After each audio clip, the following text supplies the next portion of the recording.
सभी प्यारे बच्चों को गुड मॉर्निंग। आपका अपना यूट्यूब चैनल एल के मीना पे सभी का स्वागत है। तो प्यारे बच्चों, आज की वर्कशीट हमारी शिक्षा निदेशालय की तरफ से दी जाने वाली कार्यपत्रक संख्या 71 और ये कक्षा 9th के बच्चों के लिए विषय हमारा हिंदी। यहाँ पे सभी बच्चे अपना नाम लिख लें। यहाँ पे अपने कक्षा अध्यापक का नाम लिखेंगे। आज की तारीख हमारी 23/12/2020 और दिन हमारा बुधवार का। ठीक है बच्चों। तो इसमें हम जो सवैया रसखान जी हैं उनके द्वारा जो सवैये लिखे जा रहे तो उन्हीं की हम पुनरावृत्ति इसमें करेंगे। ओके, तो सभी बच्चे वीडियो को अंत तक देखें और इसे अच्छे से समझने का प्रयास आप करें और इसके क्वेश्चन आंसरों को अच्छे से याद भी करें। और जो ये आया हुआ है पद भाग तो इसको भी आप अच्छे से समझने का प्रयास करें। ओके,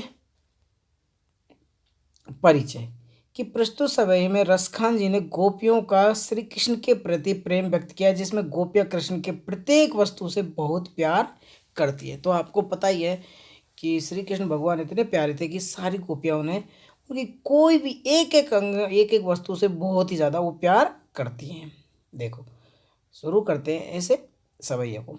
मोर पखा सिर ऊपर राखो, कूंज की माल गरह पर रोगी। कि मतलब प्रस्तुत पंक्तियों में रसखान जी ने श्री कृष्ण से अपार प्रेम करने वाली गोपियों के बारे में बताया है कि मोर पका सिर ऊपर राखियों, गूंज की माल परहें रोई, ओडी पितंबर ले लकुटी, पन गोधन ग्वारिन संग फिरूंगी, भावत वही मेरो रसखानी, सो तेरे कहे सब स्वांग करूँगी, या मुरलीधर की अदरान धरी अदराने धरूंगी। तो इसमें यही बता रहे हैं कि जो एक दूसरे से बात करते हुए कह रही हैं कि वो कान्हा द्वारा उपयोग की जाने वाली वस्तुओं की मदद से कान्हा का रूप धारण कर सकती है। कि यहाँ पे देखो, मोर सिर ऊपर राख्यो, कुंज माल करे पर हुई पही रोगी, सॉरी, मदद से ये कहना चाह रही हैं कि वो कि कान्हा की एक एक वस्तुओं की मदद से हम कान्हा का रूप धारण कर सकती है, मगर वो कृष्ण की मुरली को धारण नहीं करेंगी। वो क्या करिए, वो कृष्ण की मुरली को धारण वो नहीं करेंगी। यहाँ गोपियाँ कह रहे हैं कि वे अपने सिर पर श्री कृष्ण की तरह मोर पंख से, वो जो मोर पंख होता है तो उससे मुकुट पहन लेंगी, उससे बना मुकुट पहन लेंगी, अपने गले में कुंज का माला भी वो पहन लेंगी। यहाँ पे कह रहे हैं ना, गुंज में माल गरे परोई। वो यहाँ पे यही बताना चाह रही हैं कि श्री कृष्ण की तरह मोर पंख से बना मुकुट वो पहन लेंगी, अपने गले में कुंज की माला भी वो पहन लेंगी, ओडी पीताम्बर ले लकुटी, और उनके समान पीले वस्त्र भी वो पहन लेंगी, गोधन ग्वारन संग फिरोई, और अपने हाथों में लाठी लेकर वन में ग्वालों के संग गाय भी वो चरा लेंगी। ठीक है, तो भाव तो वही मेरो रस खानी सो। तो यहाँ पे गोपियाँ कह रही हैं कि श्री कृष्ण भगवान है, वो हमारे मन को बहुत भाते हैं, इसलिए सो तेरे सब सुहांग करूँगी, इसलिए मैं तुम्हारे कहने पर यह सब कर लूँगी, मगर मुझे एक कृष्ण के होठों पर रखी हुई या मुरलीधर की अदरा न धरूँगी। वो यहाँ पे ये बतानी चाह रही हैं कि मगर मुझे श्री कृष्ण की जो होठों पर रखी हुई मुरली है, अपने होठों से लगाने के लिए मत बोलना।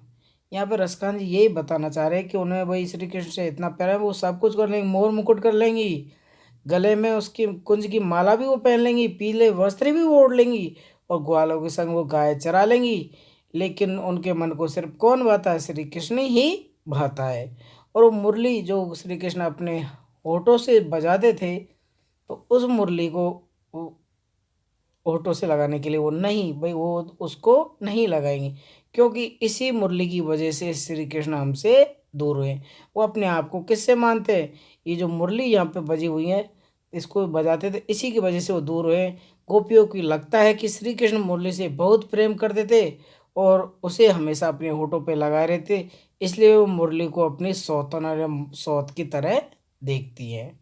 कि वो क्या करें, हम इसी मुरली से हमें बहुत ही घृणा है, क्योंकि इसी मुरली की वजह से हमसे श्री कृष्ण भगवान दूर हो गए।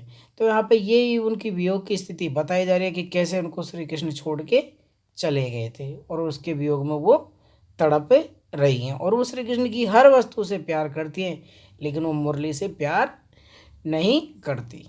ओके, तो अब देख लेते बेटा इसके क्वेश्चन आंसर कि प्रस्तुत पद्यांश के अनुसार गोपियाँ क्या क्या धारण कर लेंगे। तो आपको पता है कि वो कहती है कि वो अपने सिर पर श्री कृष्ण की तरह मोर पंख से मुकुट भी वो पहन लेंगी, यहाँ पे दिया हो ना, और अपने गले में कुंज की माला भी वो पहन लेंगी, उनके समान पीले वस्त्र भी वो पहन लेगी, अपने हाथों में लाठी लेकर वन में ग्वालों के संग भी वो गाय चरा लेंगी। तो इसका आंसर आप यहाँ से यहाँ तक इस वर्कशीट में छाट के भी कर सकते हैं।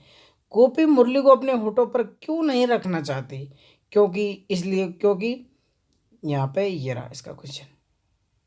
दूसरा क्वेश्चन, गोपियों को लगता है कि श्री कृष्ण मुरली से बहुत प्रेम करते थे और उसे अपने हमेशा होठों पे लगाए रहते, इसलिए वो मुरली को अपनी सौतन या मौत की तरह देखते थे। ठीक है ना, क्योंकि वो मुरली भाई श्री कृष्ण भाई वो गोपियाँ तो उनको भाई मुरली की वजह से उनसे क्या श्री कृष्ण भगवान दूर हुए हैं, तो इसलिए उनको होठों पर रखना नहीं चाहती थी। तो इसका आंसर हम यहाँ से भी लिख सकते हैं बेटा।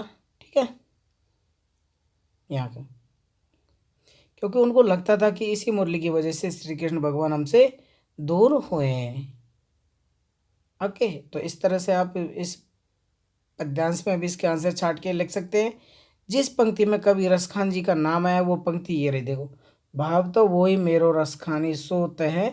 तो इसका आंसर हम ये तीसरे क्वेश्चन में ये लिख देंगे, ये लाइन केवल इसका आंसर हो जाएगी।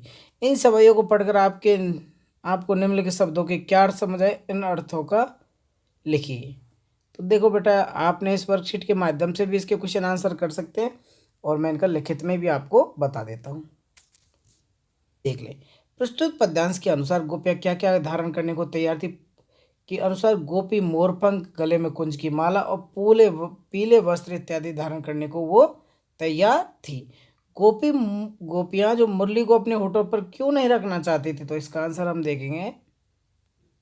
अपने होठों पर श्री कृष्ण की मुरली को धारण करने से मना कर दिया, क्योंकि उससे वो अपनी सौतन समझती और ईर्ष्या के कारण मुरली को अपने होठों पर नहीं रखना चाहती थी।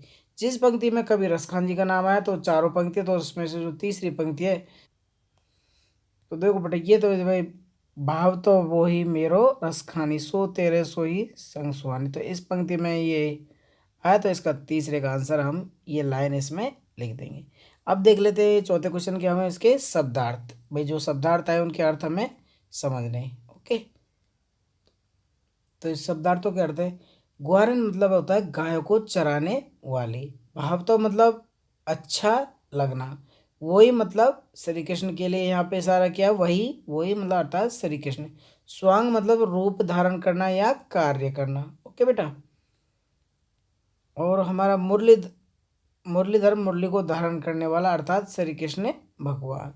अधरा अधरा मतलब बेटा होठ, धरूंगी मतलब रखूंगी, और लखुटी मानी लाठी। ठीक है, तो ये हमारे शब्दार्थ है, इनके कठिन शब्दार्थों का हम अर्थ